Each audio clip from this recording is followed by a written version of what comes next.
Sto perdendo liquido. Va ben solo i morti. Salve. 17ª birra. Vai Mona. Io starei a ruota. Statua senza testa. Che stile. La sagra del pesce. Grazie mille. Andate alle sagre. E guardate dove potete pedalare. Fantasma di Nuke. Avvolto da alghe. Col don. Che ben che sei sta. Ciao. L'isola più infestata al mondo. Giusto?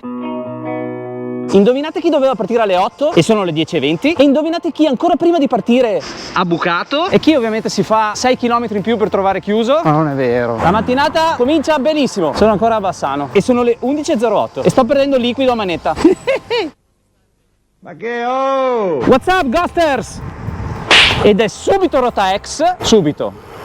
Sono 3 ore che sono qua. Con la mia iena di Villiers, acchittata di tutte le borse. E il perché lo scoprirete solo a fine video. Oggi vi parlerò di miti veneti, di storie di fantasmi, di streghe, ma soprattutto dell'isola più infestata del mondo. E ci arriverò in ciclabile! Sì, insomma, 100 e passa chilometri anche oggi. Come niente fosse ormai. Intanto sono già in mezzo al vin. Guarda vin dappertutto. Il Veneto ciò. Ah sì, forse, ma forse, a fine video farò un annuncio che riguarda tutti voi. Diciamo che ho in mente di organizzare una festa. Dopo capirete. Oh, finalmente un po' di gravel dopo 50 km.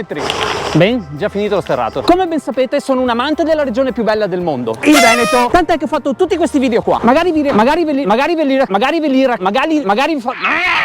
ve li racchiudo in una playlist così che possiate vederli tutti, anche quelli che vi siete persi. Dai Fioigo, ho fatto anche un video in dietro Veneto. E appunto per questo oggi ho deciso di fare questa scampagnata toccando dei posti dove non sono mai stato nemmeno io. Sì, so Semo, ma intanto devo assolutamente fare rifornimento d'acqua.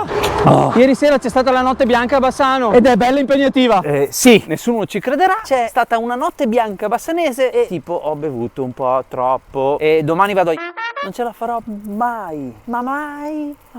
Ho bisogno del liquidi, Fioi. Cerchiamo una chiesa o un cimitero, ormai lo sapete. Poi dite che non vi segno niente. Cimitero, fontanella. E va, Anche se come ben sapete l'acqua, a differenza della birra, fa ben solo i morti. Asmarsi sei pai. Saluti, E prima o poi grimo Camì. Oh, un sottopassaggio. E cosa vuoi fare se non... Occhio lì, ciclabile qua. Che bello. Che arso. Fioi, andate in snowboard finché ce n'è, perché secondo me già dei prossimi anni non ce ne sarà più. Se continua così. Non che se neanche più acqua per Iosei. Rota ex Padovana. Guarda che bella. Mi ricorda Alice. Non vi ho più raccontato il finale. Va bene, dai, ve lo dico adesso. Alla fine Alice è... Suca! Certo che ve lo vengo a dire. Sicuro? Salve. Tra le altre cose, nelle borse della bici mi sono portato via anche il drone che mi era stato regalato da uno di voi. Grande tempo! Che community fantastica. Perché se c'è una cosa che ho capito del gravel è che ti fa attraversare dei posti magnifici. E a volte trovo sia un peccato che il mio occhio di fotografo non possa far vedere a tutti voi quello che vede. Certo che però, quanto sarebbe bello magari avere delle riprese mie con un drone FPV. Sarebbe un sogno, vero?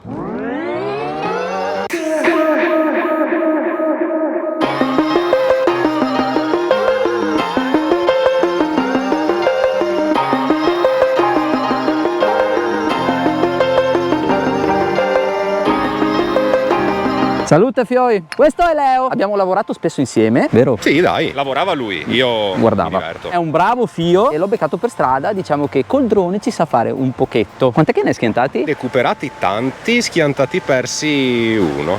Mi ha fatto anche un pit stop con tanto di peroni da muratore, albicocche, mela e acqua fresca. Che lusso. Ma è una comunque, I capelli lunghi almeno stavolta ci sono. Che schifo. Grande Leo! Ma ora giù sul Manubria, la Banaert in piano! E dai, Nerobi, che manca 22 km all'arrivo della prima città e sei totalmente controvento! Perché ste idee dopo una serata? Ed è al 104esimo chilometro e alla 17esima birra consumata che vi posso dare il benvenuto A Chioggia, Fioi! e che città sei? Beh, gli inesperti e i foresti potrebbero descrivervela come una splendida città piena di ponti, di calli, tutta piccolina e con una laguna meravigliosa.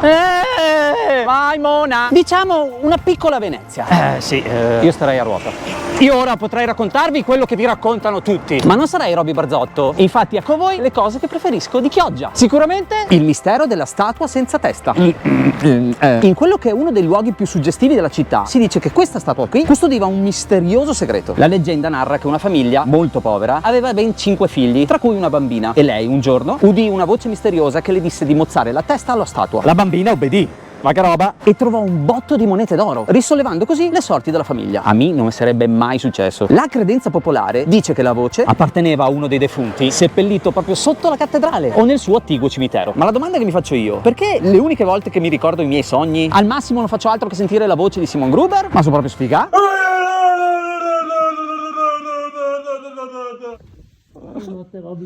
Sì. Che poi vabbè, la città è una meraviglia da percorrere sia a piedi che in bicicletta, magari con una gravel, visto che sei tutto un ciotoeato. Però guardate qua che roba.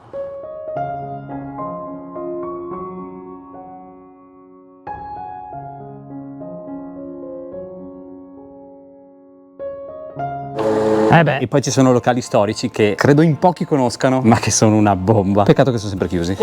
Vabbè, che stile. E io ora potrei raccontarvi della Valle dei Sette Morti, della Casa della Strega o del suo gatto. I veneziani sono sempre invidiosi e ha messo il gatto al posto del leone. Ma se sono qui è per una cosa che mi sta troppo a cuore. La sagra del pesce di Chioggia. Si sono girati tutti, ragazzi.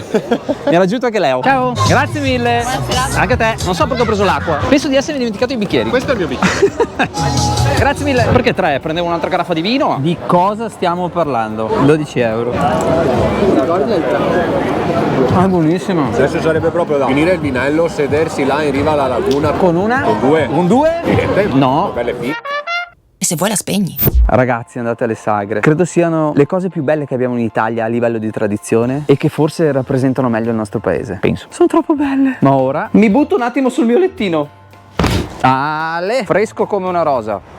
Fresco come un rosario de Madonne. Ma il vero motivo di questo viaggetto è che da Chioggia, tac, e ritac, si può caricare la bici in un traghetto e arrivare all'isola di Pellestrina, dove anche qui potrei raccontarvi quello che vi raccontano tutti, ovvero di quanto sia una striscia di terra poco più larga di 1 chilometro e lunga circa 12, ma quello che realmente la caratterizza, oltre ai suoi murazzi, un'imponente struttura in pietra e roccia costruita dalla Repubblica di Venezia per difendere gli argini dall'erosione del mare. Cioè, guardate che roba! E guardate dove potete pedalare. su una striscetta. Incredibile. Ma la bragottata che voglio raccontarvi è la leggenda del fantasma di Gnuke. Gnuke, abitante di Pellestrina, era l'armatore e il comandante di una piccola flotta che commerciava pietre e legno. Un giorno Gnuke e il suo equipaggio si imbatterono su una tempesta spaventosa e solo grazie alle loro abilità riuscirono ad uscirne sani e salvi. Ad un certo punto però l'equipaggio vide in mare un cadavere e chiesero a Gnuke di portarlo in salvo per dargli una degna sepoltura. Gnuke fece valere la sua autorità e rifiutò di portare in salvo il morto. Ma una volta arrivati quasi al porto, tutto l'equipaggio si imbatté su un forte vento e non riuscirono ad attraccare, riportandosi così in mare aperto. L'equipaggio si lanciò in mare, arrivando alla riva a nuoto. Gnuke invece rimase sulla barca, ormai ribaltata, e fu proprio in quel momento che vide affiorare dal mare il braccio del cadavere che non volle salvare. Preso dal rimorso, andò verso l'annegato per ritirarlo in salvo, ma si accorse che quello non era un braccio, ma un ramo avvolto da alghe. Coldon. E fu allora che Gnuke capì di essere stato dannato. Alla fine la barca si arenò attraverso una secca e Gnuke fu portato in salvo, ma i suoi occhi spalancati e immobili riflettevano benissimo il terrore che aveva passato a bordo della barca in balia del mare e della vendetta dell'annegato. Madò che violenza. Fu a quel punto che Gnuke decise di non andare mai più per mare e cercò di vendere tutta la sua flotta. Peccato che il fantasma dell'annegato continuò a perseguitarlo e nessuno volle comprargli più niente perché tutti conoscevano la maledizione. In breve tempo Gnuke perse tutti i suoi averi e morì in totale solitudine e miseria. Ma cosa ci insegna sta storia? Che se mai dovesse trovare qualcuno in difficoltà, dategli sempre una mano, perché potrebbe perseguitarvi per sempre, come un gatto attaccato ai maroni. Prendete ad esempio me. Io aiuto sempre Simon Gruber. È un bambino speciale e con l'italiano non ne va fuori, ma se non lo facessi, probabilmente non sarei sfigato a vita. Sei! Non lo sai mai dove sei. Ragazzi, se ne abbiamo le possibilità, cerchiamo sempre di fare del bene verso chi magari è più sfortunato. Si racconta anche che il fantasma di Gnuke continui ad aleggiare su quest'isola così meravigliosa e così ricca di mistero. E ammetto che, nonostante sia la prima volta anch'io nella mia vita che metto piede a Pellestrina, più che piede 2 ruote, la trovo davvero bellissima e ricca di storia. Quindi fatevi un giro perché merita davvero. Poi in bici c'è una figata. Guardate qua che robetta.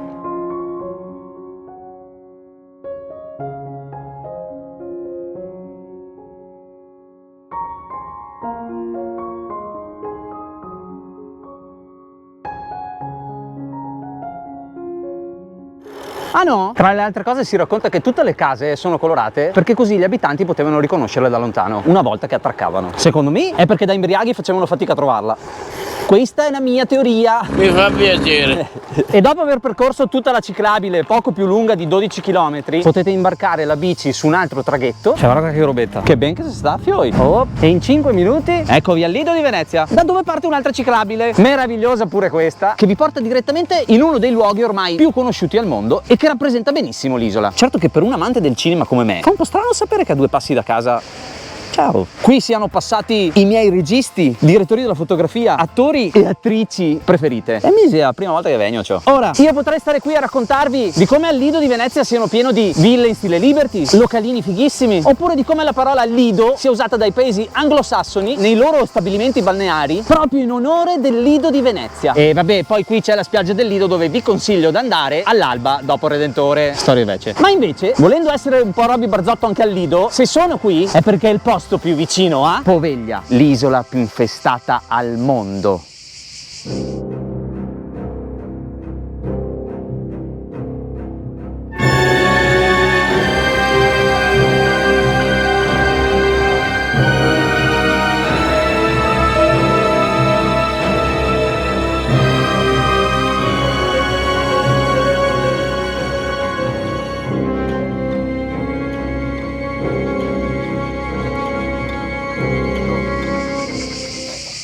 No bye, Anticamente un centro florido e popoloso, però oggi purtroppo è disseminata da rovine, abbandonata all'erosione e chiusa al turismo. La sua storia macabra ha però inizio nel 1700, quando Poveglia divenne luogo di quarantena per uomini e merci, ma anche un lazzaretto dove furono confinati i malati di peste, che una volta deceduti venivano bruciati e sepolti sull'isola stessa. Pensa che bordeo! Molto attuale sta roba però. Proprio nel corso di quegli anni cominciarono a fiorire diverse leggende e storie inquietanti. Ci sono anche racconti di uno strano edificio, oggetto ancora oggi di dibattito, del quale addirittura qualcuno ne ha negato l'esistenza. Si dice che potesse essere una sorta di pensione per gli anziani, anche se in realtà si pensava fosse un manicomio. Recentemente hanno trovato una pietra con scritto reparto psichiatria. 1 più 1 non fa 3. Sempre le leggende rimangono. Addirittura quella del responsabile del reparto di psichiatria, che dopo aver condotto brutali esperimenti sui pazienti sarebbe infine impazzito, poiché tormentato dagli spiriti di Poveglia, arrivando a gettarsi da quel campanile lì. Quello lì! Nel 1968 l'isola venne ceduta al demanio, ma alcuni visitatori curiosi che l'hanno esplorata negli ultimi decenni raccontano di aver visto le anime erranti degli ospiti dell'edificio vagare tra i corridoi ormai deserti, o giurerebbero di aver sentito voci e lamenti provenire da questi luoghi spettrali. Pensate che nel 2016 5 americani sono anche stati tratti in salvo dai vigili del fuoco perché correvano in giro per l'isola terrorizzati da aver sentito chissà quale voci. Vabbè, americani se nonostante l'isola sia inaccessibile al pubblico, i turisti più audaci possono comunque andare a visitarla. E poi bisogna sempre trovare un'imbarcazione che ti porti, con tutta sfiga che sei. Io so che queste storie a me piacciono tantissimo, perché sono quel misto tra dicerie, leggende, miti e storie locali che rendono il nostro paese bellissimo. Occhio che me copo. Abbiamo la fortuna di abitare in un continente che ha migliaia di anni e di conseguenza ha miliardi di storie da raccontare. Tra l'altro tutte storie bellissime. E c'è tutte in Veneto, Ma le sentite le cicale? Pazzesco! Uscite, esplorate, perché spesso non ci rendiamo conto di quanto anche solo dietro a casa nostra esistano dei posti meravigliosi. Ora arrivo a San Nicolò, dove prendo l'ultimo traghetto ed eccomi al Lido di Jesolo, con tanto di rota ex subito, dove praticamente vi svelerò ciò che vi avevo detto a inizio video. Ma prima di ogni altra cosa vi faccio subito vedere quello per cui Jesolo è famosa, ovvero più o meno, più nello specifico, Eccoci qua! la patata. Vabbè, scherzi a parte, ma non troppo. Siamo al Bridgman Watersport Center. di Mio papà, Victor Bridgman. dove? Jesolo Beach, piazza Brescia. Yeah. E nel prossimo video vi spiegheremo cosa abbiamo in mente. Cosa abbiamo in mente, Bridge? Una sorta di...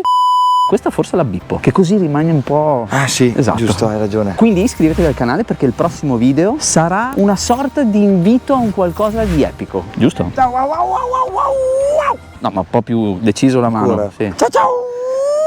Wow. No, devi fare colpo secco. Ok, ok. Ciao ciao.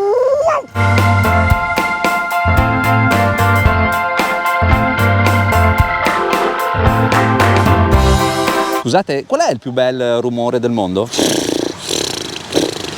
Sono 2 cavalli.